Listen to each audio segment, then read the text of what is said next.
just so you know, next week is Thanksgiving for the States, right? And I'm gonna, even though I'm in Panama, I'm gonna be celebrating Thanksgiving. But Ray is gonna be hosting for everybody that's everywhere else, right? Not in the States. So you're still welcome to show up at the same time next week. And then I'll just get started with my what's exciting. So this is kind of the format for those of you who are new or just can't remember. We'll start off with what's exciting in our business, wins or wins that are happening in our business.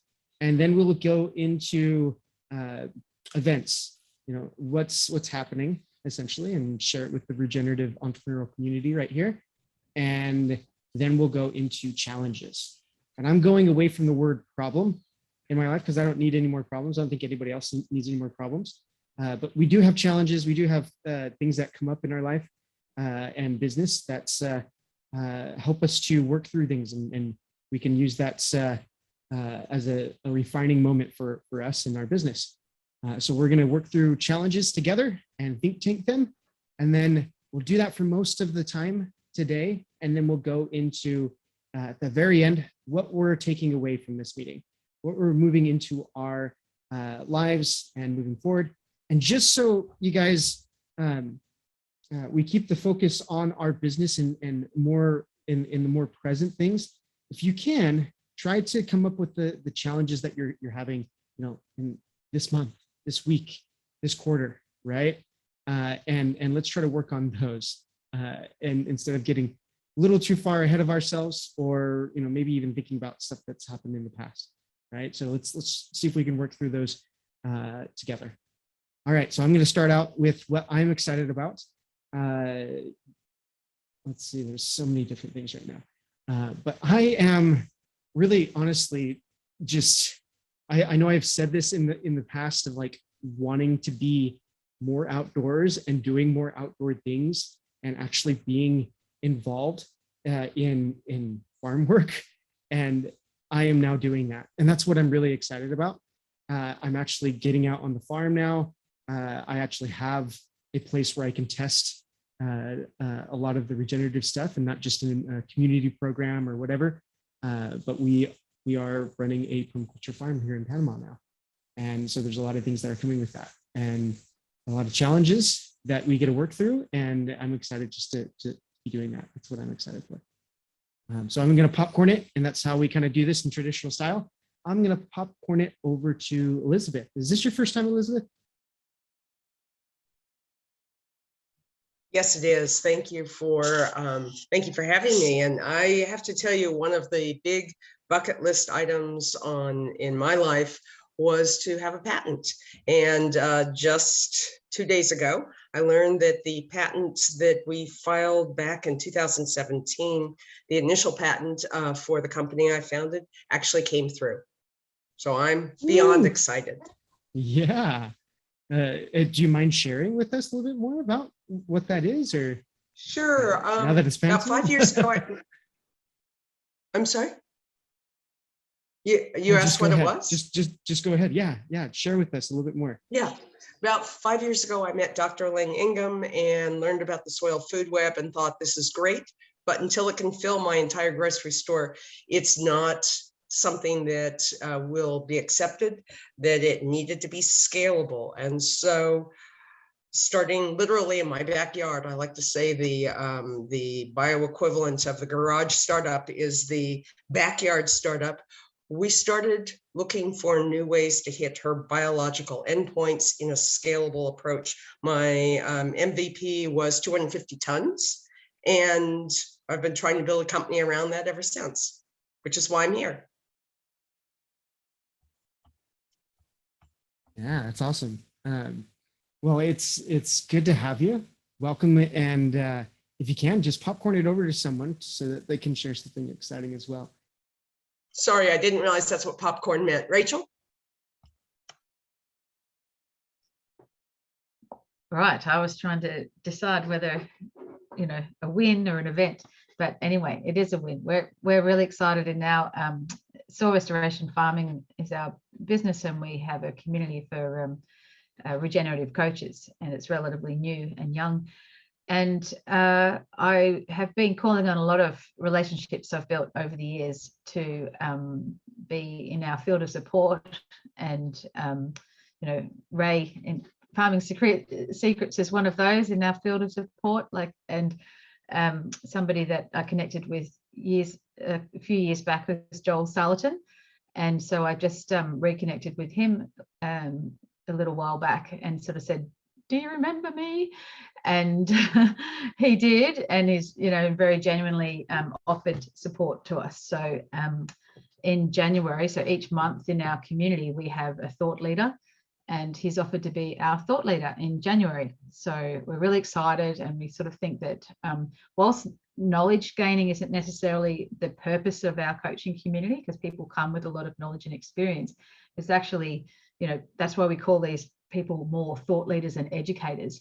You know, we're trying to sort of get those inspirational people that can also come as an equal. They're not actually there to present their, you know, wisdom, but actually to engage in conversation that actually takes us all, including them, you know, a step further in this whole journey. So the third week of every month, we meet weekly. We spend that time really going over what's the best way we could use that week, the following week. So we do discussion points and all that sort of thing. So I'm really excited about that. You know, we've had other greats like, you know, Walter Yaner and that sort of thing. I don't know if he's heard of over there, but yeah. So anyway, it's really exciting that Joel genuinely offered and is supporting us in this. So that's my win. Very cool. Thanks, Rochelle. And feel free to pass it over to someone.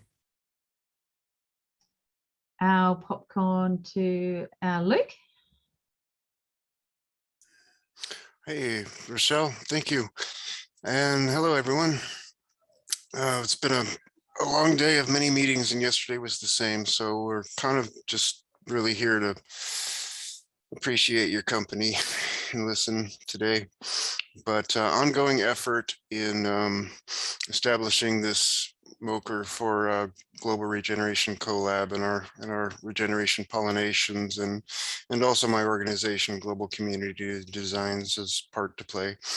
It's just a massive thing, and there's a lot of wins and a lot of challenges, and I think just the consistency of keeping to show up with people that are interested and play their parts is really key right now. One of the big challenges that I'm having from my position of kind of steering this so far is because this is about partnerships and alliances.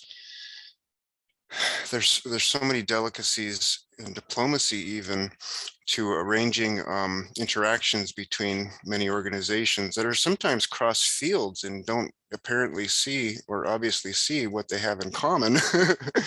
And so like names, you know, oh no, we want this to be part of this name. We don't want to be part of that name. And we want to do our thing. We don't want to do your thing, you know, and like, what is self anyways? Does a name really matter when we're all part of the same thing anyways?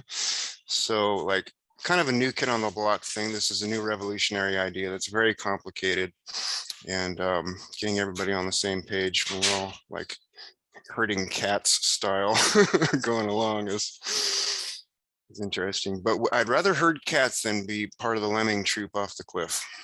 How's that? Russell?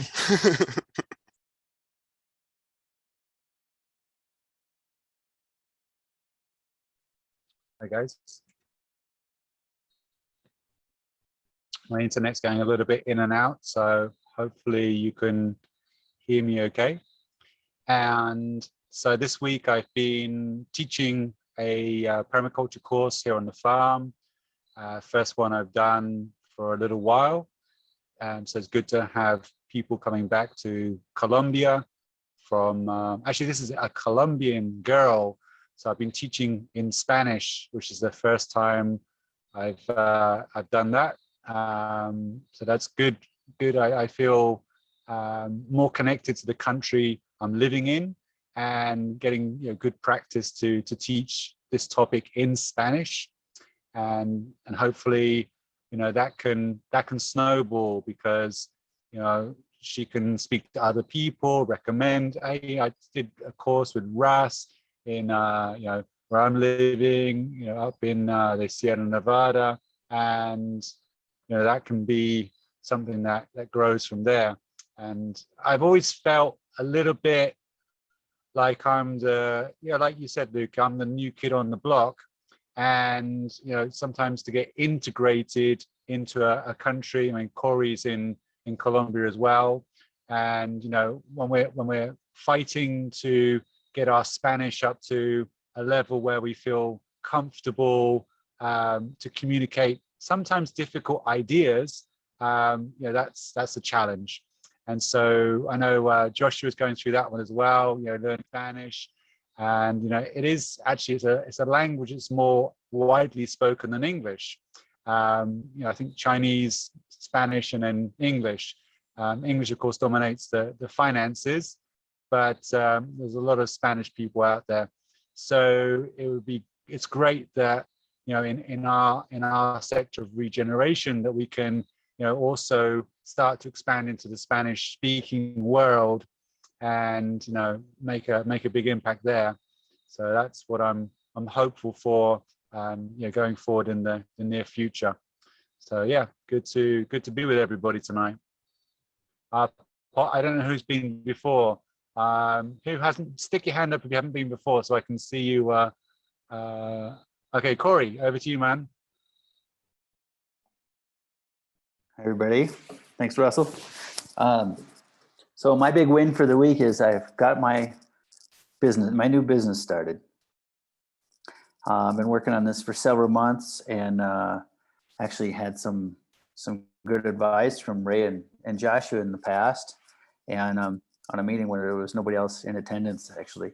And the business is meant to help facilitate people who are trying to raise money with businesses that are trying to advertise or gain more publicity for themselves.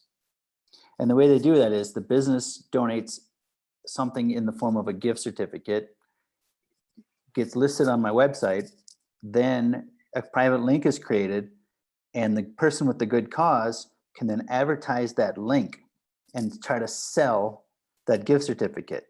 And when they sell that gift certificate, the good cause will get all the money from the sale of that gift certificate.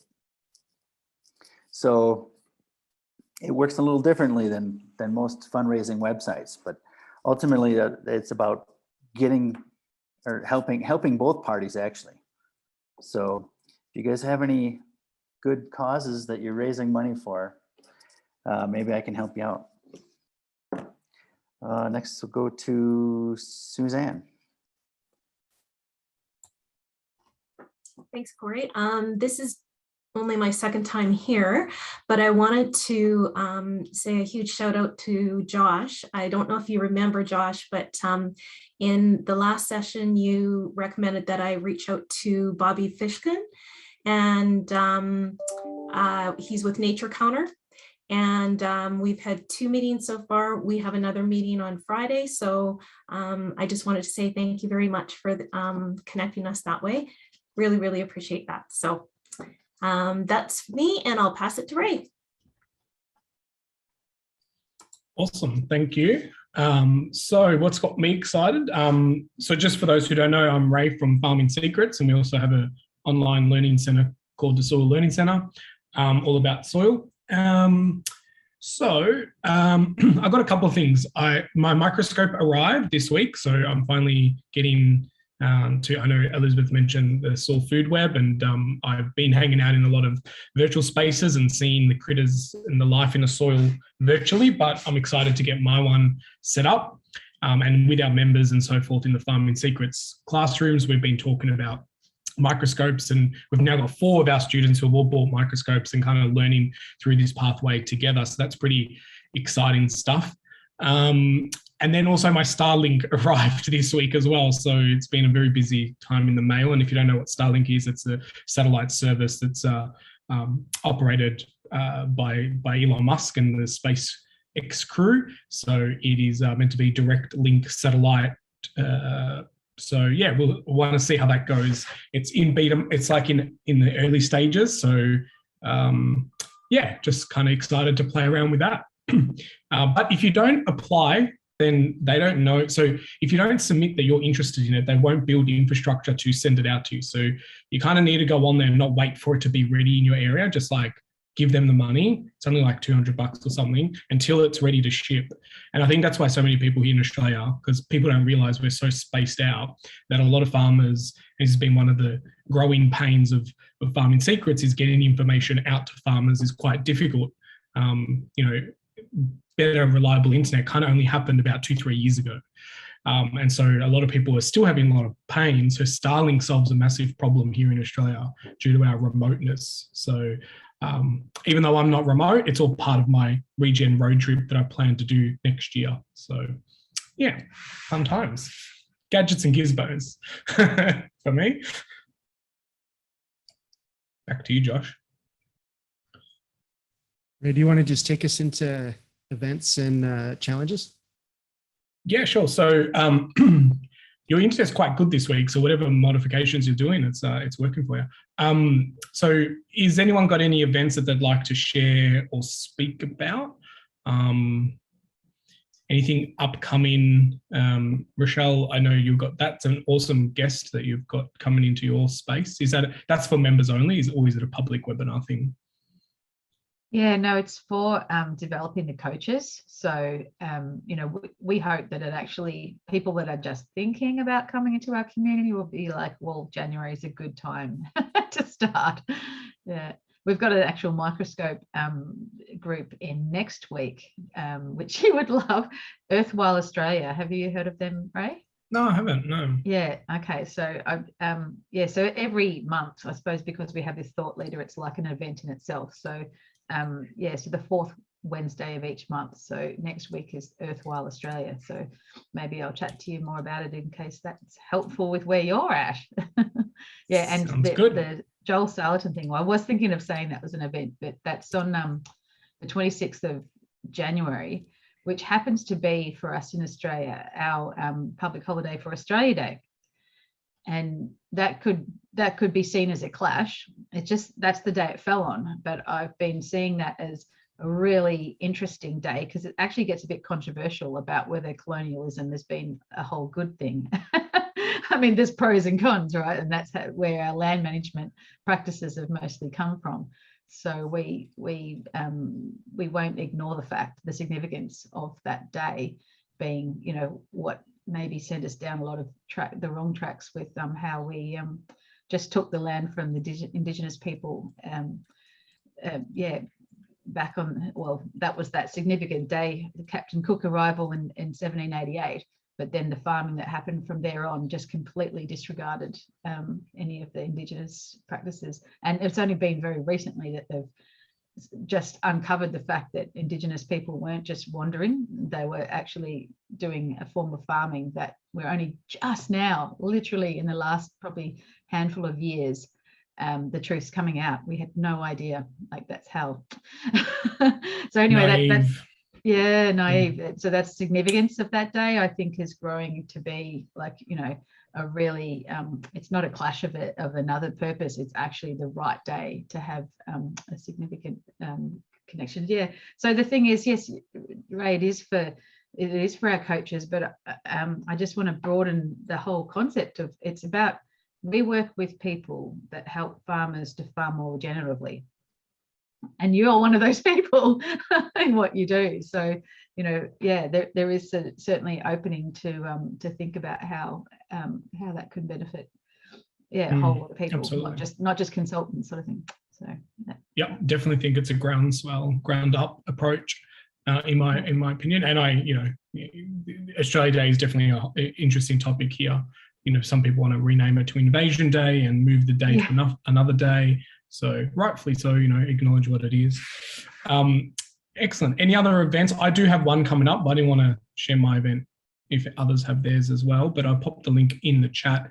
So it's a webinar that's on the 27th of November. So I can get my stuff sorted. It's at the same time. It's on a Saturday, so it'll be your Friday if you're in America. It's at 11 o'clock. It's part of a land care group's kind of festival of sustainability farming and so forth. So they reached out and I said, yeah, I'll put something together. So I've kind of wanting to just highlight the power of soil and how it can save us as a race, a species. So you feel free to opt into the webinar, share it around far and wide. You don't have to attend live. We will always get replays out to everyone. So yeah, if anyone's interested in how to soils functioning and how they can kind of work, and just really it's more from a consumer point of view of getting people interested in the non-technical side of soil, but you know, like the moving parts. So yeah, that'll be fun. That's the only event coming up. Then we kind of break in for Christmas. So Luke, over to you. Do have something about events. We just had our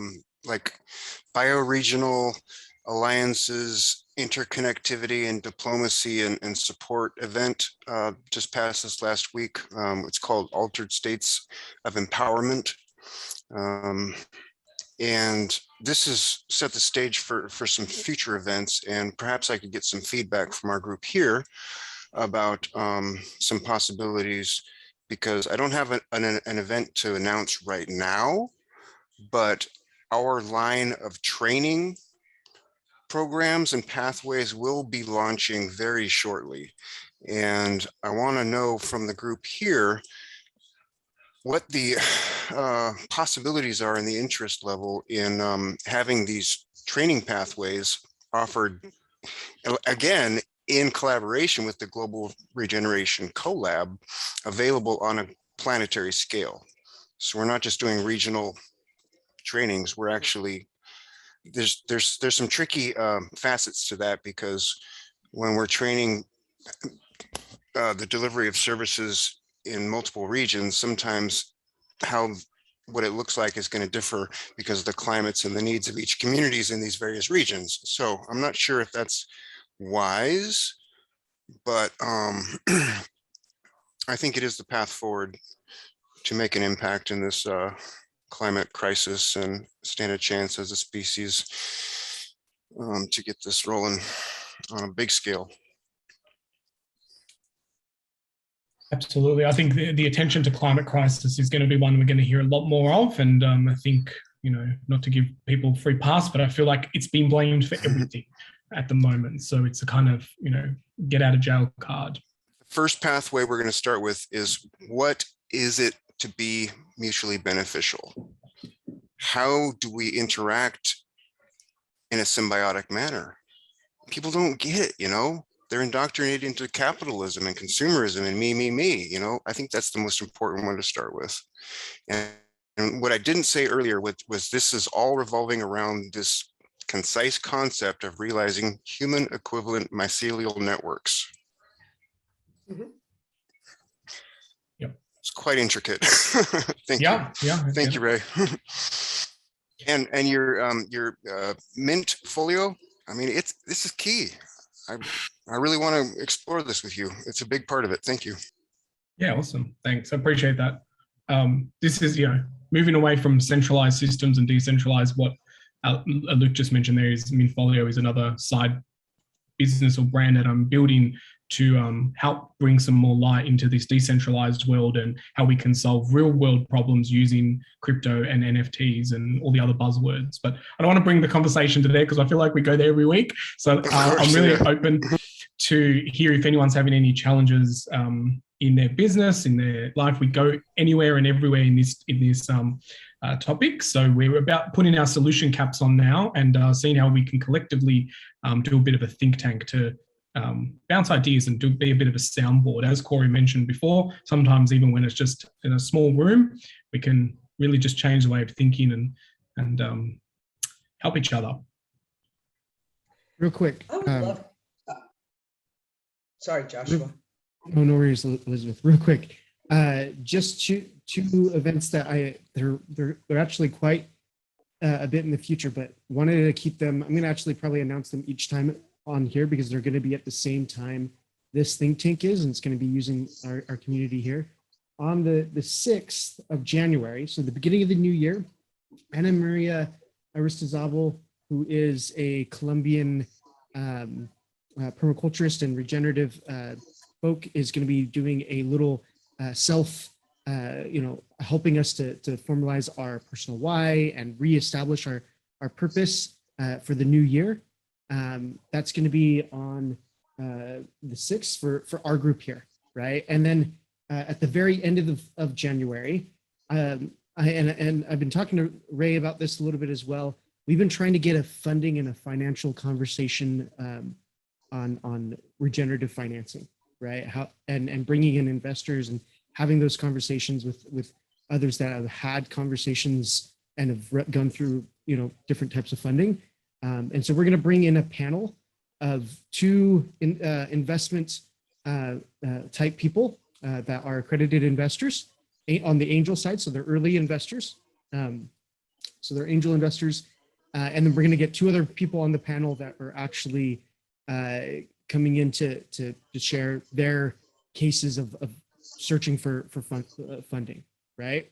And so I'm trying, I've talked to Joshua Hughes, who's gotten funding in a certain way. I'm going to also reach out to Yolele, the founders of Yolele, who also did some really good fundraising rounds. And then I'm going to bring in Shaheen and Carrie, who's my partner on this farm here and our partner in Seeds of Dow now, right? And then I was talking with, oh man, why am I forgetting his name today? Alex Barnes, who was on our conversation last week, and he's going to be chatting with us, and we're going to have kind of a pitch event. So be thinking about we're going to do 3 people. I'm going to highlight 3 people, and they're going to share, and then we're going to kind of talk about and kind of put them in under the fire, and we can kind of get feedback from this board. And it's going to be kind of a test because we're actually going to maybe set up an actual pitch event. So this is going to be like a pitch, what would you call it? Practice. And then if we do a couple of these once a quarter, we might even turn this into an annual pitch event and see if we can get a project funded, right? And so we're going to probably do that at the end of next year, last year, but this is going to be some testing that we're doing. Something I've been thinking about and chatting with Ray and others about, but this is kind of it coming together. So I just wanted to mention that. Oh, and then there's regeneration pollination next week, which Luke also shared. And then, so I think Elizabeth and then Suzanne on challenges. Yep. The question was challenges, and it was coming right off of upcoming events. So I thought a good segue would be to talk about talk about my struggles, figuring out what we're going to do, and to hear what you guys are going to do with regard to December 5th, which is World Soil Day. Are any of you doing anything around that? Yep. Yep, we're doing a screening of the To Which We Belong documentary. If you haven't seen that, absolutely amazing documentary.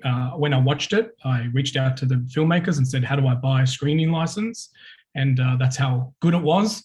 So we're doing a screening of it. And I'm also volunteering time and effort to a lady called Bev Middleton here in Australia, who's part of Healthy Soils Australia, who's put the groundworks in place for what she wants to do is Soil Week, which is the 5th to the 12th. So keeping that conversation and all the events going from Soil Day and ongoing for a week. So unfortunately, due to COVID here in Australia and Melbourne, she's not getting a lot of traction for physical events as much as she hoped to do. But that's soilweekaustralia.com.au. And like I said to her, we've set up the groundwork for next year's cycle. So there's been a lot of things. Dr. Bronner's also, I know, are doing some events around Soil Week or Soil Day. So, but really good milestone to really start thinking about putting events together. But we'll do an online screening of that documentary. I'm trying to find technology that can allow us to do like a watch party so we can chit chat and get some popcorn and watch the documentary and do a bit of a Q&A. I've actually interviewed the film directors on the podcast as well, so that won't come out until after the screening. So yeah, that's what we're doing, plus all the other stuff that we do every other day and every week. Anyone else in the room doing anything? Or did you even know about it? Is that on a Sunday? What, December 5th is Soil Day? Yes, it is Sunday. Okay. And could you just put in the documentary? I haven't actually seen it yet. So in the chat, I want to take a look at it.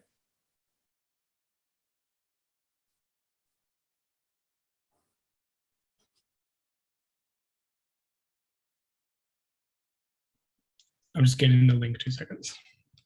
Yeah, no worries. And then Suzanne, did you have a challenge that you wanted to bring up and we can start? Yeah, I was just wanting to see if anyone has any feedback. I have an online program, and I'm looking at making it into an app instead of online. And I had this app recommended to me like just before I got on this call. So it's called Enjoy Global. So it's INJOY Global. And I was just wondering whether any of you have heard of that app at all or not. No. No. No. Okay. I'm a logo person, so I'm just checking the website, but no, I haven't. Nope. Okay. Okay. And with that, does anyone know of any other good gamified apps that are out there right now? Just to kind of cross-reference or just kind of look in what other people are doing? Yeah. Just to, yeah. So what are you trying to achieve? Oh, sorry. Oh, go ahead, Ray. I think that's a good question. No, just because you're on a delay, so I think we all speak slightly before you come in. Just wanted to know what you're trying to achieve with the gamification. Like, is it a points thing? Are you trying to reward people? Yeah. Are you trying to get them to climb ladders for statuses? It's reward people, have a leaderboard, have them interacting with each other as a group, and having them get outdoors each and every day, sort of thing. And they get awarded for doing that, for improving their mental health and well-being, for getting outdoors. So I'm wanting to do it for corporate teams as well as for individuals. So just to maybe look into another cool app that maybe you can get some inspiration from. It's called Habitica, Habitica, Habitica. And it's like gamifying your habits, right? So it's the land of Habitica. It's like it looks like a little game that you have a little avatar and whatnot, but it's actually really fun gamifying my habits. And I've been doing this for years now on Habitica, but I don't know, you can maybe gain some inspiration on creating an avatar, having that avatar, have different things that it gets rewarded for, and those types of things by doing certain things. So yeah, I'd be happy to chat with you on it because I've been a user of Habitica for a very long time. That looks great, Josh. Thank you. Wow. I love using it. Just signed up. And I will, if you have signed up, let me know. I will add you as a part of my party, and we'll do quests together and accomplish our habits together and goals.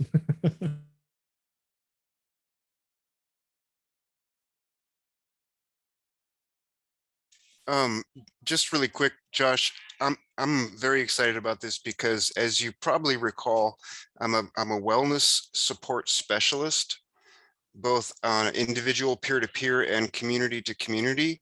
And so wellness support is getting our needs met. And a lot of the times it's easier when we're doing it together, but something like you just shared can help to do the healthy habits often. And I'm thinking I might have the opportunity to cross-pollinate that resource with some of the other organizations that I'm involved with in the health and therapy world, to put another spin on getting our needs met and being responsible and caring. And I'm really excited about the possibilities. Thank you. Sounds like a lot of fun too. Let's get on an adventure. We are an adventure. Oh, cool. Onward. Love it. Yeah, I have been playing it for a while, so it's just a lot of fun to I gamify everything already, and then when they had an actual app that's made it even funner, it was really cool. One thing that I've noticed though, just on seeing other gamified apps I really like how this community dynamic in Habitica has been really taken off. So Suzanne, as you do this, is most of the work that gets done on Habitica is actually, and especially like development work, and they do these little, they're like, it's like these little pixel images for everything, right? So it looks like the old school games, you know, that are just really pixelated. And so they have all this artwork that other people submit, that the community submits and everything, right? And so it's actually, the community does a lot of the own artwork.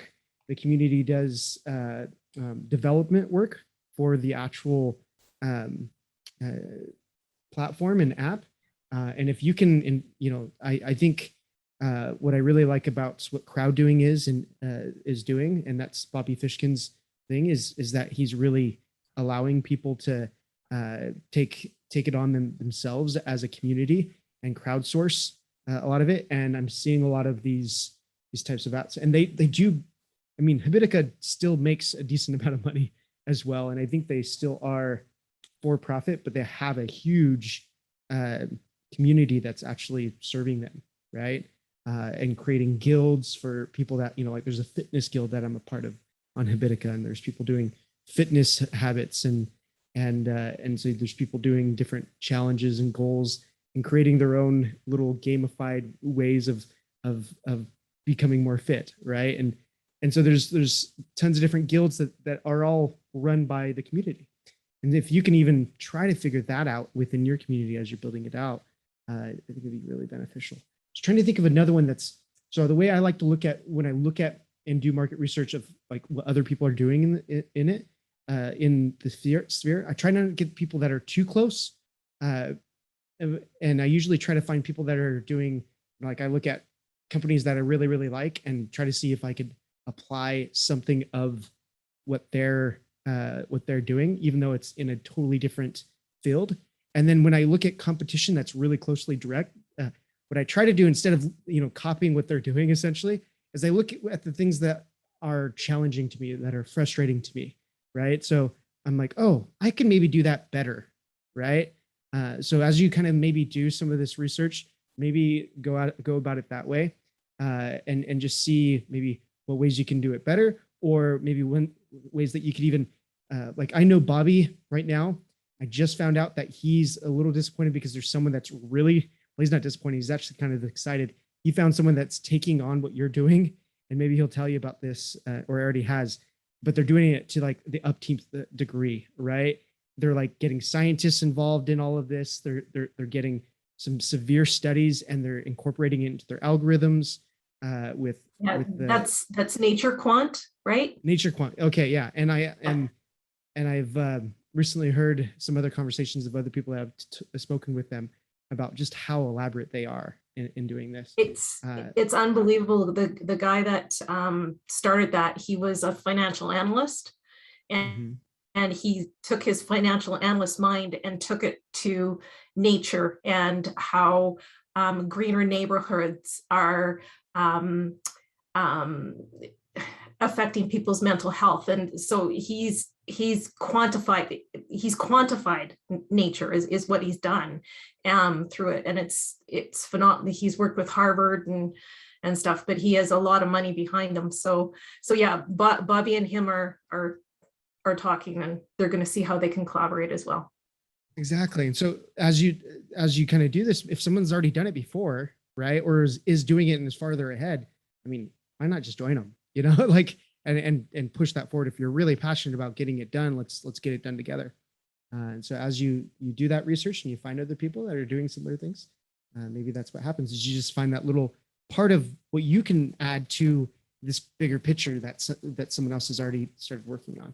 And I think that would be really, really cool to kind of see, because I know there's a couple other people that are doing something similar. And I mentioned Bobby Fishkin, and now Bobby Fishkin mentioned someone else to me, and to actually Shaheen mentioned it to me through Bobby.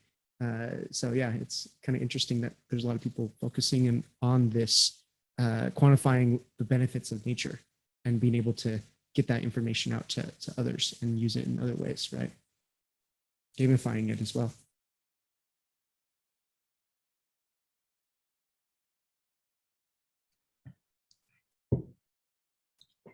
Suzanne, I wanted to, so you opened up your discussion with starting an app. So you've got a website. Is the app that you're looking to do something you're developing from the ground up, or is it like plugging into like one of these other tools to solve a problem? Like, are you happy to outsource it to a white labeled kind of solution, or do you want to build the app from the ground up? I prefer not to have to build the app from the ground up, because for the online program, I did it myself with an IT person. We did all the back end work, and that's not where my expertise lies at all. So I would like to find someone. I would love to find a product manager that could just take over and take what we've done on the online, put it into the app, make it work. That's not what makes me happy. What makes me happy is getting out, working with people, getting them out there, and really appreciating nature. So yeah. Nice. Because one of the things that I've experienced over my years of being in web and tech, and I've done the mistake myself, is having a native app on these app stores is very time consuming, and there's lots of, and sometimes a mobile friendly version of your website is the solution that's kind of like the low hanging fruit that you can validate. And there's a lot more development skills out there to make your web experience a bit more mobile friendly. And so sometimes a web app is a great place to start as that version 1. And then once it gets certain validation, you can then go and turn it into a native app. But if you don't want the riffraff of all that, just a mobile friendly version website is sometimes the way to go. So it is mobile friendly website already, but there are some issues with iPhone users and upload time, and I had no idea. iPhones, Androids, right? Like it's unbelievable. So yeah. No, good thing to explore, but and just start where the audiences are greater. This is why even I know Clubhouse has been mentioned in here a lot, and it went first on iPhone and then it went to Android. Like, have a pathway, because trying to nurture the Android users and the Apple I users and the Google users, like it's just very time consuming and yeah, so just one step at a time. But yeah, mobile friendly I've found to be, because some people build apps where it's basically just a shell browser and it loads their website in behind it.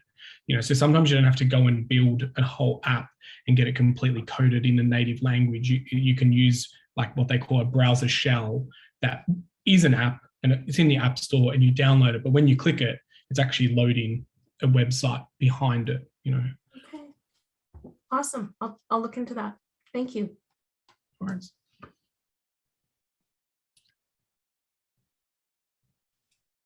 So where are we at in our flow now?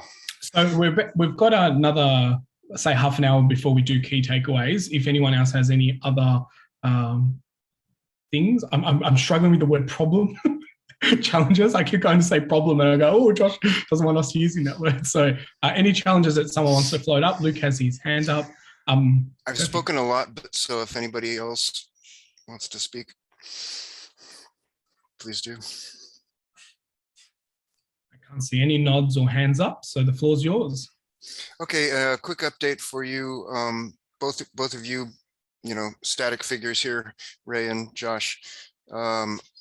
I attended the Complexity Weekend recently for November, and I think you might have noticed a comment on the YouTube video, and I was like, oh, I didn't even know you were presenting there. That's great, the November cohort. So now that we have a key piece in the materials and the process almost finished, which is, see, they gave to me the catechism, which is how they call the training program, the catechism for facilitators in Teams and Complexity Weekend. And I took that in and I was like, okay, well, how do we translate this whole mycelial network idea into this format so that people can come in and facilitate the breakout teams and related areas to the idea to tackle the wicked problems of today, And then I took that and I was like, oh, well, I like catalysts better than facilitators. So let's just smash catalyst and catechism together. And so now we have our symbolium catechism form, and it's almost done. But this document is incredible. And then now that this is done, I'll be able to transition to doing the MOCR aspect. And then I'll have a lot more substance to bring to this group to carry us forward. And this is in response to meeting the interests of investors that can really take our GRC to the next level. Yeah, I think that investor conversation has been one on the cards for a little while. And I think, a lot of people have really good ideas, but it's like, how do you speak to an investor so you're speaking their language? How do you position yourself? Like, what do they want to see on slides? Do they care about this number more than that number? Are they looking for the personal grit of the individual or the business plan that isn't worth the napkin it's written on? Getting in a space and just seeing how an investor's mind ticks and what they're looking for.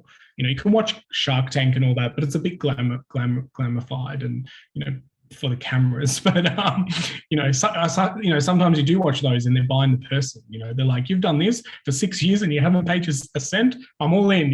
So so it's good.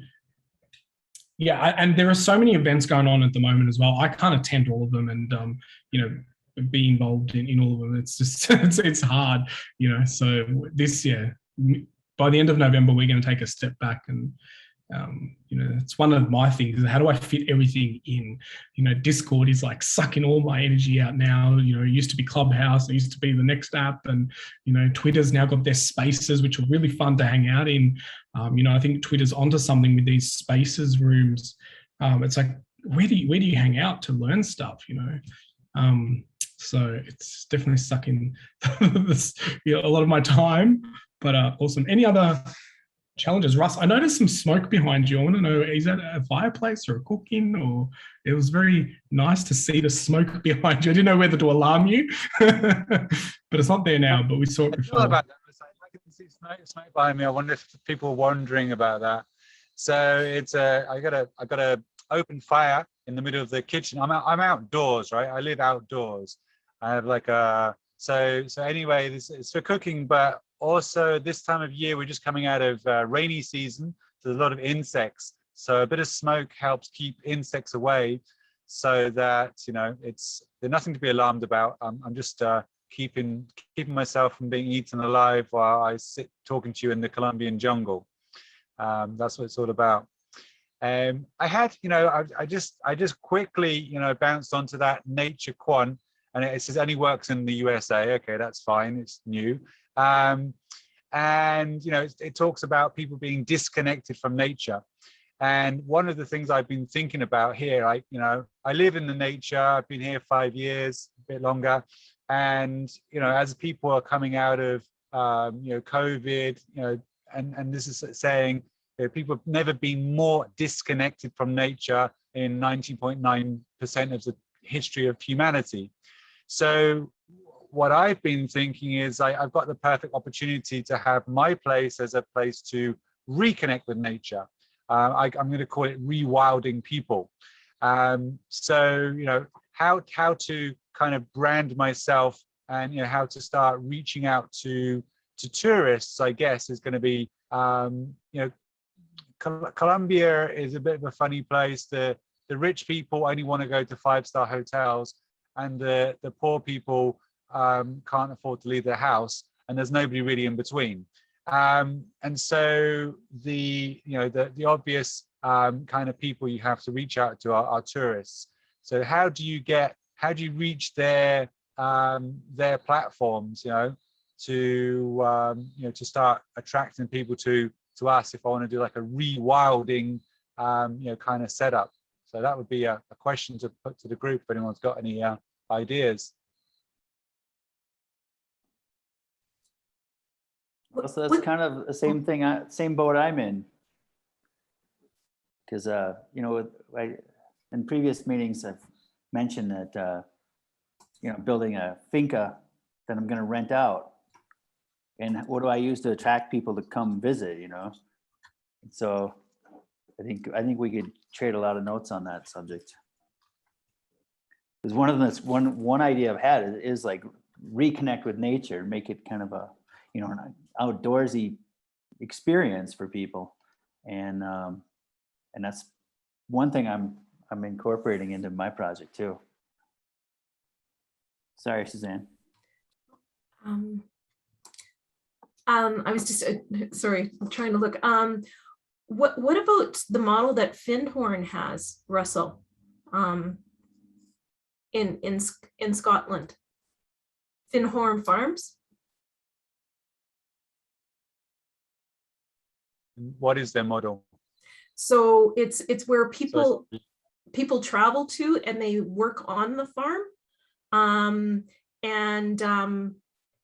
believe they have to pay to be there, but then they also volunteer their time to get immersed in it. So that might be an option. Yeah, that's the model I've been using for the last 5 years.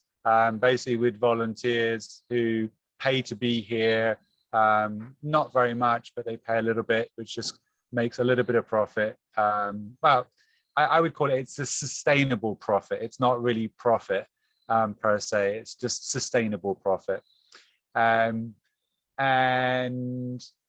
yeah, I mean, I've enjoyed that kind of being like an eco hostel in certain respects. And I'm just thinking to reach a little bit more of a high paying audience. I could do Airbnb, right? I'm on Airbnb. But I'm just wondering if there's any other platforms people are aware of, other than Facebook groups and sort of direct contact like that, which of course are potential places. Just any ideas? There's a lady I know here in Canada, and she really focuses on like eco travel and the importance of going and supporting the locals and being really mindful of where it is that you're traveling to and where your dollars are going, and not going to the 5-star hotels, right? Really benefiting the overall economy. And it's not cheap, the places that she's telling people to go. So that might be an option. So that's like a tour agency, yeah, which is obviously a good place to link people, right? Yeah. Joint venture agreements. Yeah, she actually she's just scoping it all out. She's doing a lot of blogging on the different places right now, but she's wanting to be kind of the hub for people to go through. So I can find her link and put it in the chat. Great. So Russell, this comes to mind in a couple different ways, and it doesn't have to be Wilderness Awareness School, but I did put a link there. They do a bunch of different education courses for those. It's mostly youth, right, that they focus in on, but they also teach parents and adults to help the youth in different areas and locations. It's also John Young has an affiliation to this organization as well. If you have, understand his work with, I forget his other, Coyote's Guide to Interacting with Nature is the book, but he also has another organization that he's run. And I'm really a big fan of, I've mentioned it several times here, but what I'm thinking is if you can attach yourself to certain educational courses and groups that are doing this kind of rewilding or getting out in nature and learning from nature, and then being, when someone wants to learn how to do it, they can go to Wilderness Awareness School, or they can associate themselves and go somewhere like Colombia and do it in a very specific place, right? But if you attach yourself to organizations that are already doing that, and just say, yeah, I'm a part of, I used to do this in marketing quite a bit because there's a lot of gurus out there. And if you attach yourself to one of those other gurus by going through their course and program and getting certified or doing those types of things, you get certified in a ton of them, or you just become partners with a ton of them. And you don't even have to get the certification with a lot of these places. You can just go out and reach out and say, I want to be a partner in what you're doing, right? Maybe they don't have a certification program already, but you can see that they're building a following already within that type of rewilding group. And there's a bunch of those rewilding groups out there. And you say, I would like to be a partner in some way, and say, can we, some of the educators that you come and work or some of the students that come off your program, if they want to have a real experience with a real permaculture farm in the jungle, come visit me, right? And you can attach yourself to a bunch of these different organizations. You could do it by actually, because some of them I know have, accreditation consultants and those types of things, or coaches that come from their school, and you can become one of them, and they give you access to, being part of that. But I've been even thinking about doing it here on our farm with some of the different types of regenerative businesses that we want to work with. I want us to have an educator that is certified in earth bag construction, and that we can always have someone that's certified come in and do earth bag construction, and other different types of, so getting a bunch of different accreditations, or having partners that I work with that have those accreditations in different areas that are associated to my finca here. And then they come in and they work with us to do courses and other types of events, and kind of package them together.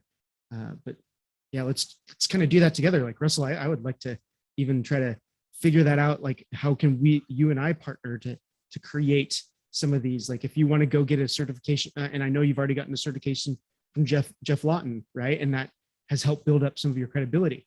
Well, I can also use you as a Jeff Lawton educated specialist to say, I have someone that has trained with Jeff Lawton, and he's coming up to the farm, and we're going to be doing some stuff here, and it'll help bring people to the farm, and vice versa. Like, let's share those resources. I know Joshua Hughes is kind of who's also in Costa Rica, who's doing similar things that we're doing. He's willing to share some of his educators that have been accredited from different trainers and done different things, right? But maybe we can start sharing those types of resources for different bioregions and countries and different fincas that are doing really cool stuff. And finca is farm for those who aren't in Central America.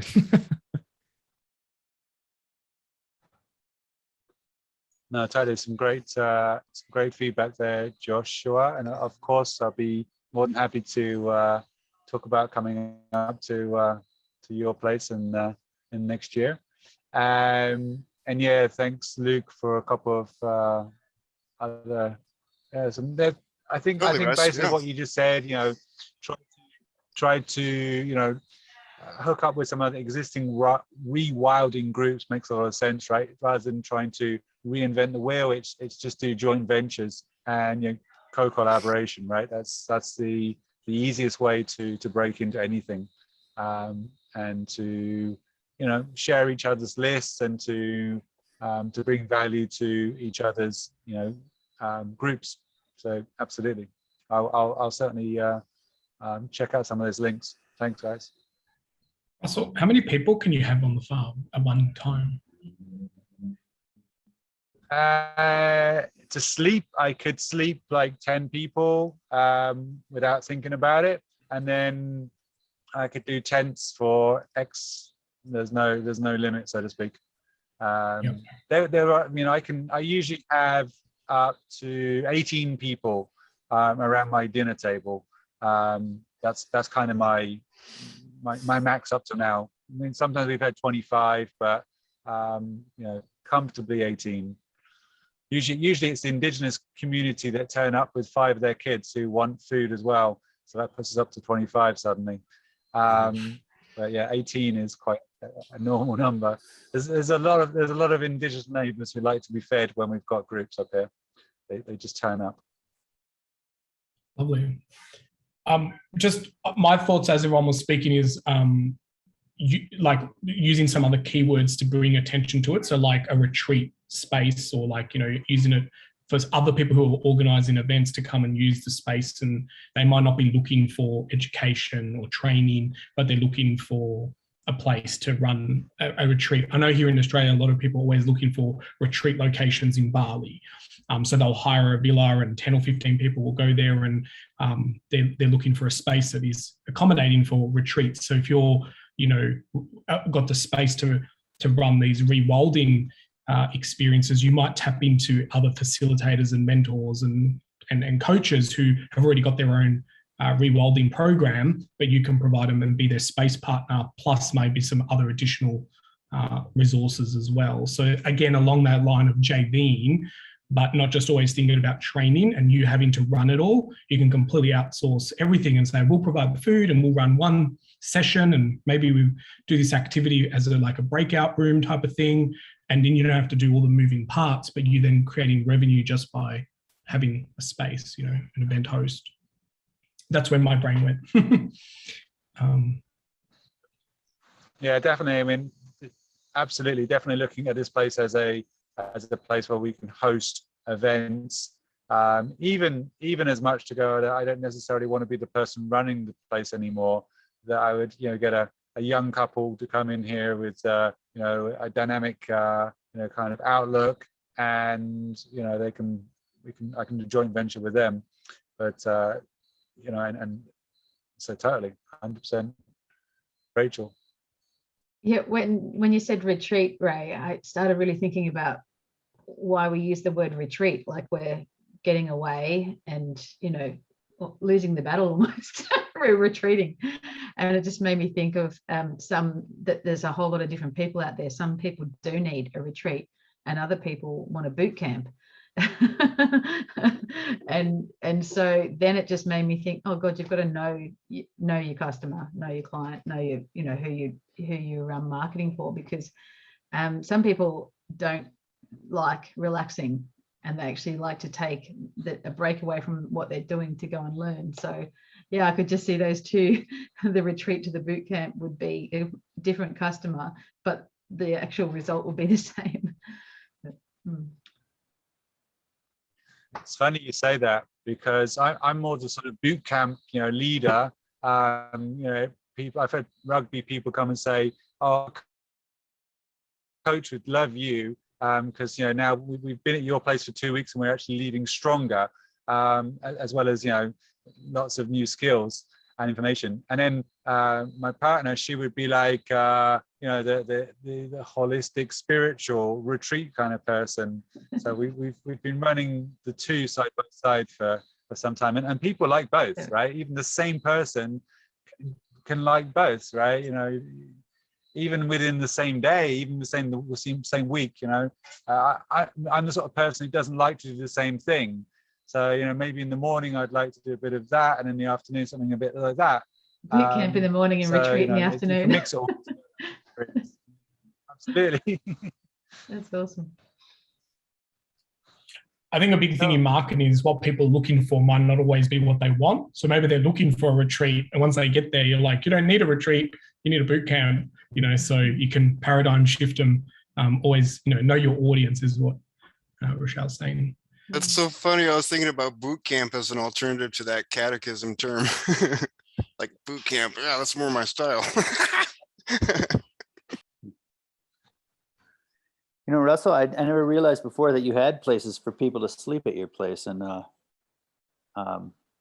that you mentioned that, it goes with the business that I'm starting is these donations of gift certificates. And it's a concept called donation marketing, where you give stuff away. You don't give cash away, you give stuff. And if you've got places to stay, then you could donate like a nightly stay at your place.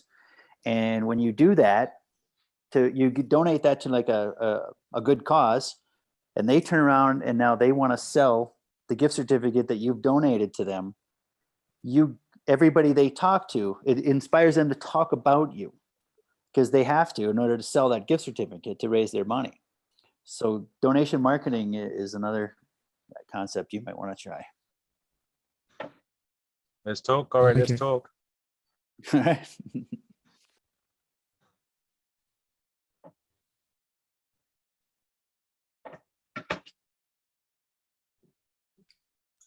I've seen. Oh, go, Josh. I saw you. Yeah, so I'm curious here, just kind of lingering in, because it looks like, I mean, we have Corey, we have Russell, you know, we have a space here. So there sounds like there's, you know, this is actually a challenge that we can even talk a little bit more on and get a lot out of with people here in the group. But I'm curious also, just in the thought of these retreats and creating space, like I've been looking at a ton of different elements to this, and my whole focus is entrepreneurs, right? Like I don't really want, because I'm looking at a lot of these retreats where they're the young like world travelers of sorts, right? And there's that demographic that you're looking at, and Rochelle, you're kind of, you know your customer, right? There's these different types of customers that I'm witnessing going through here. My customer is the entrepreneur type, right? And they're the regenerative entrepreneurs. And so I really just want those type of people on the farm, and us doing, if we do a retreat, I want us to be think tanking in a very similar way that we're doing here, but in an environment that is, you know, this wonderful permaculture farm. But then we can also talk about the businesses that we're running and work through and build relationships and go and do team building workshops and maybe go visit the playa or beach for some fun, maybe go surfing, or, you know, do some community stuff together, right? And so I'm seeing different ways of going about it. And so I'm trying to think of, like, well, and the question I have for Corey is, like, what is your type of person that you want there? And the question, it's the same question for Russell, is like, what is your ideal person that you want on the farm, the finca, right? And maybe there's ways that we can work to help one another get the type of people that we want to on our farms and places, right? I can answer that question because I've been doing this 5 years, so I know I can pretty much, you know who has the best kind of experience for being here. And it's much easier to work with people who are having a good time rather than people who are having a hard time, because of, you know, often the difference is insects, whether people can handle being bitten by bugs or not. You know, if you're the type of person who gets destroyed by insects, you're not going to enjoy this place. It's about as simple as that. You know, I'm a person, I get bitten, but I don't start scratching, you know. It's like, they bite me, no worries. So that's one thing, you know. Can you handle being bitten by mosquitoes, and not moan about it all day long, because it does my head in when you do. But the other thing is, on a more serious note, I suppose, is the type of people who do really well here tend to be people who've just done about 8 years of working, 5 years of working, right? They've been in the corporate world. They've been bitched around by, you know, that kind of corporate world, and they're fed up with it. And then they're the kind of people who say, you know what, I don't want to be bitched around by that kind of world anymore. I want to change and I want to make a difference. And then they come here and they go, oh wow, right. So this is a real, you know, alternative that I can, you know, grab hold of and, you know, take it back to where I can, or maybe use, you know, those those financial resources I built up over the last 5 years of working my ass off, and make a difference in the world. So and they tend to be entrepreneurial type people, right? By nature. A lot of people who work in the corporate world who then leave it. They're then they've been trained. They've been highly trained people, and they're highly motivated. And those are the people that I see are kind of like the best people for me to work with. So yeah, to answer your question, that's kind of who I'd be looking for. Very cool. Yeah, and I there's a lot of those that I run into, right? Like just people that are needing that release from their corporate crap that's been going on for years and years, and they it's almost like a pivot point for them. It's a way of opening them up to new experiences, right? And so it's I want to go on this retreat, and I want to go with some friends maybe, or with some people that are maybe like-minded. So I'll join this, and let's go do this course. How long are the stays that you're looking for? Like, and how long typically does someone stay on the farm with you? So the best kind of people stay at least 2 weeks, because it takes a time to get people into a routine and break them down a little bit, and get to know them as well, right? To really have an impact on someone, it's good that they can be here for at least 2 weeks. Even 10 days is enough, but I could see a 4-day being. The girl I've had here this week, she's here 4 days. We've been getting on great, and that's probably enough time. But to really make an impact on someone's life, I think it's got to be a 2-week thing. So I think either you do short stays, and obviously they're more accessible. You can probably charge more per day than you do over a 2-week thing, and maybe that appeals to more people. But to really make a difference to someone's life, I think you need at least 2 weeks. I would agree with that. Yeah.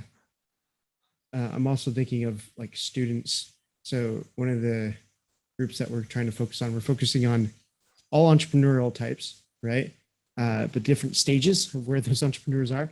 Really early stage entrepreneurs. And I mentioned this to Ray of like our focus originally was on students, right? And then we've kind of met into like this group right here has always been entrepreneurs doing their business, right?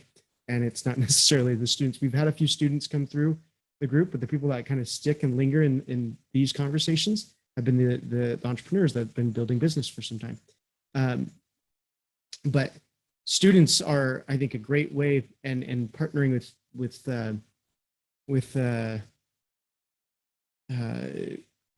universities and seeing that kind of happen. I know Joshua Hughes, I've been mentioning him a few times in this conversation, has done well with that. I know other institutions, permaculture institutions, have partnered with universities.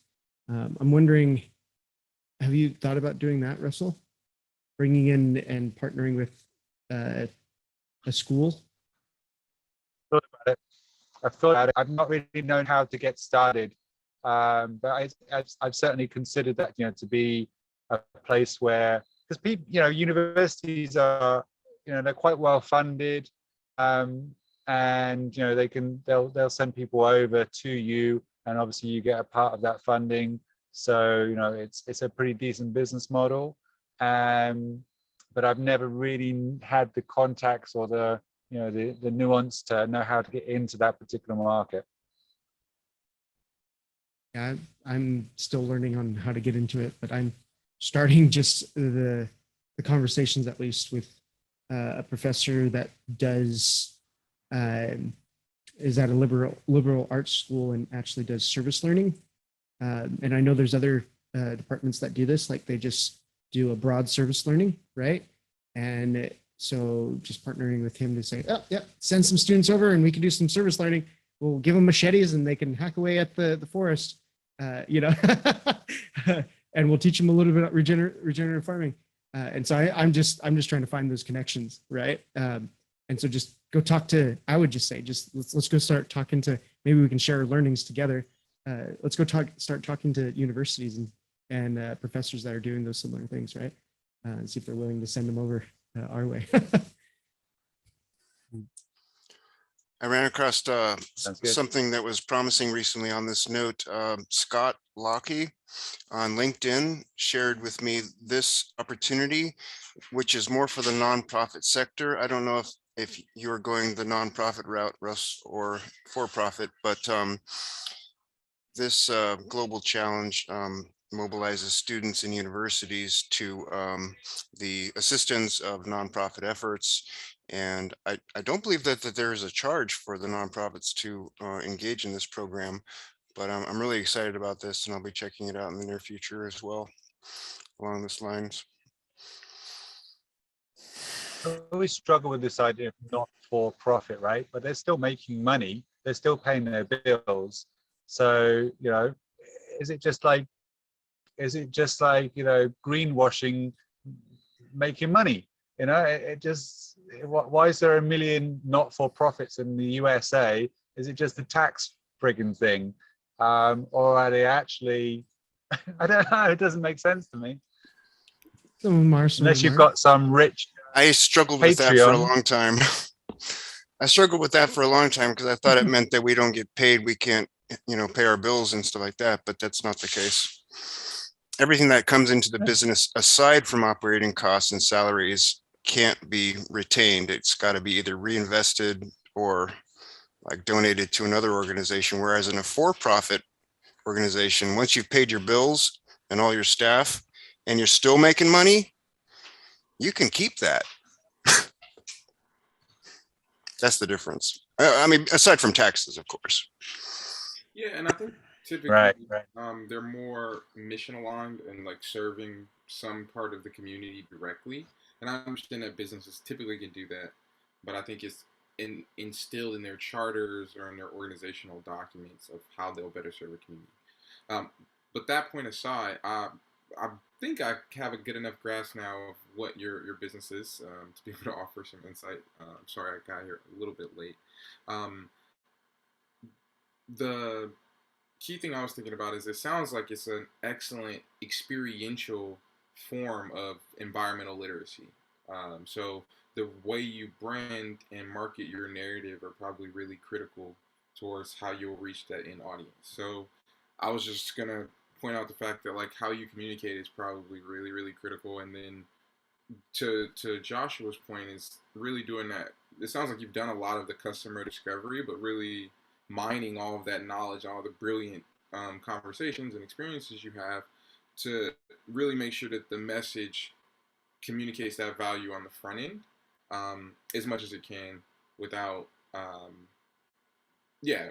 just mostly communicating it the right way. Because I think, honestly, I'm sure you're doing great work. It's just if people can find you, right? And I think now in 2020, it's the best, or 2021 and going into 2022, we've had with so much information at our fingertips, it's really not trying to get in front of everybody. It's about getting in front of the right people, right? But just my 2 cents from a limited perspective. Ooh, thanks for sharing, Julian. You brought to my mind something else that I've been wanting to bring up in this community.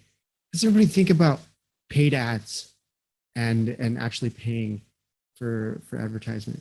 And I'm talking about like Google ads. I'm talking about space on people's websites and those types of things. Because within this community, I've noticed within regeneration and permaculture, a lot of people they don't want to give their money to Facebook and they don't want to give their money to Google for stuff. But in a lot of ways, it's because I'm a marketer, I understand that it's pay to play in so many ways to get stuff out. And if you spend a little bit of money to pay for ads, it can return. And if we're spending money together, like we can use the system of these bigger companies, to actually create regenerative change and make our dollar go a little bit further because we're partnering together to spend money on ads and to spend money in the spaces in significant ways, right? So I know, like for example, like those that are in media, right? If we were to just, Ray has a podcast, I have a podcast, so others have podcasts, others have different media that's helping their businesses and bring in people. But if we got together and we started actually getting some money together to say, this is regenerative, a regenerative group of media people, and we were spending money on Facebook, we were spending money on this or that. I mean, that's one thing, but I just want to just throw that question out there. Like, how can we actually utilize some of these things instead of just shun them and say, I really don't want to give money to Facebook, but if it helps the regenerative cause, I will give money to Facebook, right? So I just want to know your thoughts on this.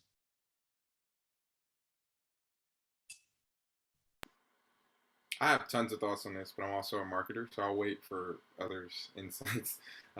Aside from ads, of ways you can get your message out there too. So. I'm also a marketer, but I find it interesting when someone says, I don't want to pay Facebook, yet that they'll have a free Facebook group to try and get people to like their business. It's like, if you're going to support a model, you have to bail out completely. You can't just not give them the dollars, but you give them the attention, which is actually worth more. So that's the really frustrating part that I find. And I see you're sharing that passion with me. And maybe you want to elaborate on that as well. Maybe we're thinking the same thing. You can't always, pay to play, but then take for free and then hate the platform. It's like disable account, delete page, then go play somewhere else. Yeah, I mean, I spend my time on LinkedIn quite a bit, and I use that platform. I rarely have done ads in that platform, right? And I've paid for different services with LinkedIn, and I've done my ad, but mostly I've used these services for free, but still, and a lot of times will poo-poo them for some of the things that they're doing, right? So it's kind of funny how this world works, right? And how at some points I feel like I'm split in so many ways as a marketer and as a regenerative person. But yeah, I'm curious. So Ray, you're okay with pay to play, then paying for ads? There's one hand there. What are other hands in this room? Just like raise of hands. Would you pay for ads though? Like I'd like to do. Okay, Russ would pay for ads. Luke would pay for ads. Rachel, kind of, so maybe not. I haven't been yet, and you're convincing me otherwise. So I'm like kidding me. Okay, so Rochelle, maybe, and so I'm curious to know. Tell me more. Like, why would you be on the fence in general, right? There's things have been going around my mind this whole session around funding and getting investors in to fund what you're trying to do, and then this is going to make sense to the ads in a minute, and then and then actually just we just want people to pay for service and build our business and have the right people paying, it's a transparent process, paying for the value that they get, and then they go out and they perform a service and get paid for what they do. And it's everybody, to me, I guess I'm not the marketer, and there's 4 of you in the room now, and I'm just like hearing you say, to get those clients or customers in the first place, you have to spend in the advertising. And from my side, the way I do it at the moment is just relationship building, and it's like, I suppose, building, some would say, oh, that's hard work, and yet then it's the only way to really find the right people. So advertising doesn't feel nice to me, like having to pay for advertising, but yeah. Well, it doesn't make sense. It doesn't make sense for everybody. And what I should say is it's not the only way to get clients, but it is one of the best ways to scale, right? And your first client should really be word of mouth, and word of mouth should be a really great business for you. For it could be your entire business for your entire career or your entire life of the business, right? But it doesn't have to be. And if in order to scale, it is pay to play in so many ways. In my marketing mindset of like seeing businesses grow. Like I don't see, and this is where I'm kind of seeing like a roof for many regenerative businesses that they're growing, and then they're just unwilling to actually go a little bit further and start paying for ads and going that route and paying for someone to actually manage ads and those types of things, right? And I'm just wondering, like, we need like, I think we're just afraid of we're afraid of the scattergun approach without having the experience. And so it's like you'd rather not pay anything than just sort of throw money away. So, and that's, yeah. And so we don't have that experience. And then you sort of go, do you get a marketer? And what Jalen said before. Ways. Yeah, yeah. That was my caveat. Yes, I would pay for ads, but for the most part, I find ways to not, because money is not the only value that can be exchanged between organizations. That's a great point. Seems like if you're a non-profit, then you're going to always have that the point. If you've got extra money, you just spend it on advertising, right? Because you're not allowed to keep it, so you might as well, give it to the advertiser to scale your business somehow. But I understand that Google even gives $10,000 a month to not-for-profits in the US. So I tried on that note, I tried to get some people in running orphanages in Uganda, that kind of help from Google, and they're not interested. It seems like real charities don't count for Google, but that's just a viewpoint. I was actually going to add that exact point, that there are many ways that you can get free ads if you're a nonprofit or not-for-profit or NGO. Also, there's like tons of different places there's many different places you can buy ads as well. But the other key thing that I just wanted to add is, to Luke's point, scaling, you don't have to just do it that way. Social media, and across many different ways, has a lot of different ways you can use social media as well. By just telling your story, people may want to join you. And that's what I was going to recommend for you, Russell, knowing that you're out in the elements and get to see these things that people look on the internet about. You can just document some parts of that, and you'll be amazed that people may want to really come on that journey just to be and have that experience with you. So just some other thoughts and other perspectives.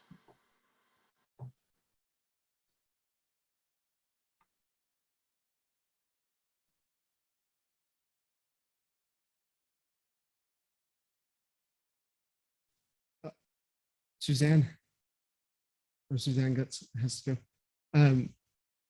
It is time, and so let's round it off. I know we're really close on this one, but takeaways. I am taking away several things today, and my big one is actually this kind of last conversation that we had, and I was really just curious to know around us being able to use different forms of media, and specifically paid media, and how willing the regenerative and permaculture world is. And I think I want to pursue this a little bit more and start talking with people a little bit more on paid media forms, and seeing maybe I'll just do an internal survey with the community here and keep on seeing if people are interested in that. So that's my takeaway. I'm going to just popcorn it over to Ray, our co-host here as well. And what's your takeaway? So I've made my background the popcorn to remind everyone that we need a popcorn around. So for me, key takeaways is that we all have the same kind of, as everyone was talking about their challenges or what they're thinking about or where they are in their business, we all kind of get there at the same point. And I love the collaboration, solving in groups and just sharing and sharpening each other's saws is just really, really, really good, So it makes me value more time. I know the conversation got to the whole Facebook ads thing at the end, but I resonate with what Josh says as well. A lot of people I meet here are like, we've had to move our Facebook group off Facebook because we're just struggling with people who don't want to partake in that, quote unquote toxic environment. So there is a shift. There's something changing. People are communicating differently, and then Facebook announces that they're turning into a metaverse company, and what that looks like. So it's interesting times, and what does advertising even mean into the way of the future? I'm seeing massive amounts of money being raised in like crypto and NFTs, and there's no dollars invested in marketing. It's community, word of mouth, it's relationships, it's strength in connections, and it's kind of what built communities in the early days before marketers came in and messed it all up. But I'll popcorn over to Corey.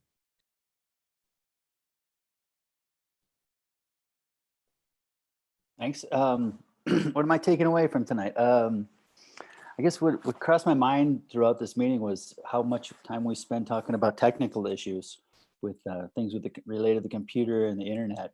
And when I first started coming to this, I expected it to be all about how to grow food, how to grow plants. And I don't know, it's just interesting. It's like, I'm not saying it's good or bad. It's just something I noticed tonight. I'll pass it over to Rochelle. You too. Probably going on from what Ray said. I didn't realize till late, I think it was till Jalen first spoke, that my issues were not dissimilar from Russell's, so that the thing that we'd been actually discussing and that I was wondering whether to bring up or not was actually being discussed, which was, getting that correct messaging to the right people and understanding your, who that is. So that is probably where I'm at too, even though I didn't realize at the start. So that's my takeaway. Oh, popcorn to Luke. Yeah, it's super, super wonderful. My takeaway is like all sorts of goodness from today. I'm glad I got to update about the progress and documentation, and reconnect with Jalen and make some new fabulous allies, and get some great ideas for like the curriculums and the trainings that we'll be rolling out. And the global challenge, I found out that there is one coming up in January. So I hope to plug in there and have some good news for you folks soon. All the best. How about Corey? Are you still around? Corey already went. Yeah, I'm here. Yep. I went already. Oh, you did? Okay. Russell? Okay, perfect. Yeah, great session. Lots of interesting topics and links to check out, and all sorts. I guess the big two takeaways would be 2 joint venture agreements potentially with Corey and Joshua. That was the obvious. When we reach out to each other within the group. It didn't cost us anything, right? We talk about paid adverts, but when we link up with other people who've got slightly different topic but similar overlap, then we've got joint venture. And I had another marketing group meeting this week, and it was about joint venture agreements actually.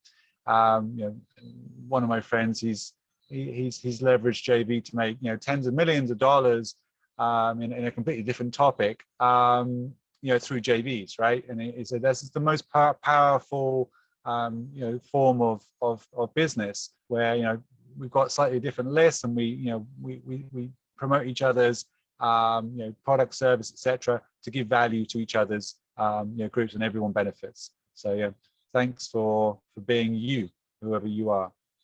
I think it's just Jalen left, so Jalen, over to you. Thanks so much, Russell. I'm glad it's useful for everyone. I love coming to these things just to serve, and really cool to see other people's perspective. And I'm glad that it kind of came down to something that I know really, really well. And to Ray's point about NFTs and these other companies raising or making all this money and doing all that. Another cool way of co-branding is, and maybe helpful for you, Russell, because maybe you don't want to record all the time, is maybe getting ambassadors or brand ambassadors, because I actually just helped 2 NFT projects to do really well by just connecting them to influencers who already had huge followings and audiences. And that's actually one of the ways these NFT projects are doing extremely well. And knowing that you have a different offering is ways that you can collaborate and offer services in kind versus those things. So one of my key takeaways, though, is also that Joshua was working on one of my own hypotheses, that in the regenerative ecosystem, people's mindsets are not fully understanding how to best, in this macro system and this system change that they're going through, how to best maximize their audience without investing in things that they don't really want to support, which include like Facebook and their ecosystem and Google and their ecosystem. So it's cool to know that we're working on that, Josh. If any way I can be supportive, please let me know. Yeah, it's mostly just my thought. So we can talk more about it though, and let's maybe set a time to chat. I'll just put in my my link here. But we are over time. Go ahead, Ray. Sorry. Oh, no, I was just saying well said, and I couldn't agree more. One of the mindset shifts that I have to work with people in this regenerative space is that if we don't do something good with the money, someone else downstream will get it and do whatever they want with the money. So it's in our best interest to capture it and filter it and clean it and do good with it. So if that's your true heart intention and you want that to shine bright, then go out there and give Facebook $1 million, make $10 million and do something good with that and 10x it. You know, and the people who get hung up on, oh, crypto's sucking out all the energy. It's like, yeah, but for the first time we can manage it as a decentralized population. We don't know what the banks are using in their electricity. We don't know what it costs the financial service to keep everyone driving to work in air-conditioned office that 3 people go to per day with ATMs across the world. Like, who's measuring that impact? You know, and so we can get caught on the finer detail and go, no, I don't want to support that system. Or we can say, finally, we have the metrics to measure that system, and I'm going to go all in on it so I can finally do something powerful with my money or with my dollars or my tokens as an NFT. It doesn't have to be dollars and currency, you know. So that's, you know, the power that I want to transfer to people is saying that the first time in history, you know, in a very long time, we have the ability to change the narrative and steer it the way we want, you know. Yeah, it's. I just did a podcast interview, and this is probably the last. You guys can drop off at any time, but I'm going to say one more thing. The podcast interview that I did with Joshua Hughes earlier, was it today? Yeah, today. He said, let's not do an or, like it's not this or this. It could be and too, right?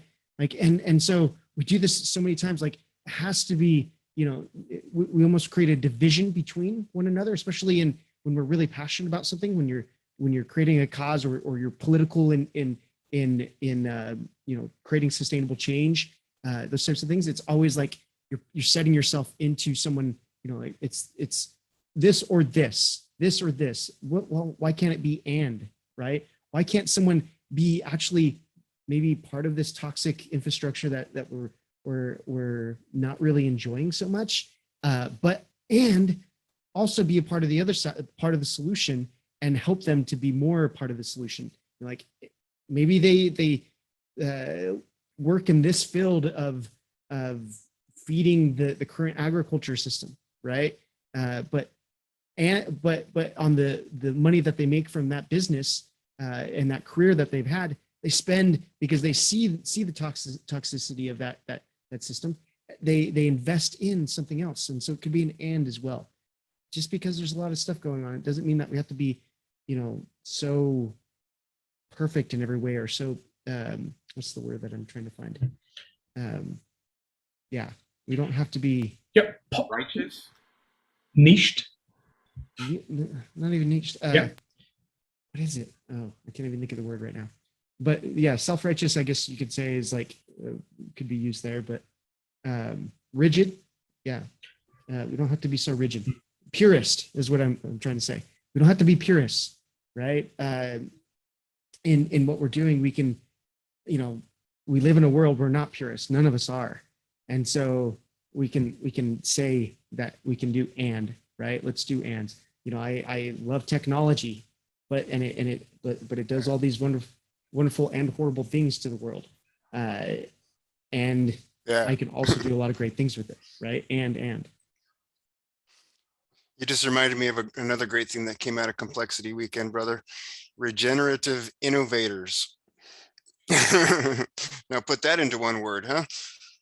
Yeah. Thank you. My one word for that would be future. Be with you. Love it. You know, and this is why I embrace the whole generalist mindset. You know, there's all too often we've been told we have to niche down, pick one thing, do one thing. Humans weren't designed to do that. Unfortunately, the education system designed us to pick your career and stick to it for the rest of your life. But, you know, we need to be celebrating the generalists a lot more, and people who are a jack of all trades and a master of none, because that's, you know, where the magic kind of happens, when the Venn diagram overlaps with your passion for marketing and regen and NFTs and crypto, and there's an intersect that is quite magical. That's where people light up and become their sweet spot. But society says, no, just do one thing, you know. So, yeah, I think we're seeing that shift change where there are more generalists. And I remember a TED talk from a lady called Emily, and she coined the word multi-potentialite. And that really excited me when I first heard that word. And in fact, I reached out to her and invited her on my business podcast called the Razor Sharp Show. I was like, oh, you've just resonated with me so much about this multi-potentialite. You know, I just don't want to do one thing. I want to shine bright on all areas of life, you know. So yeah, I think people are starting to realize that, especially now. So all right, well, this has been a great chat. We've definitely gone over. Thanks everyone for your time. Josh, for creating the space and allowing me to be co-host and be in the room. This is the one thing I've done every Friday for probably the last year and a half. So it's in my calendar and I'm always here, and we're always having great conversations. So Josh, do you want to have final words before we part? Oh, just see you next week. Love you guys. Let's keep on working. Yeah, I'll be here. Enjoy your Thanksgivings. Right. Yeah, I won't be here, but Ray ciao. will be here. Bye. Ciao. See you, everyone. Bye.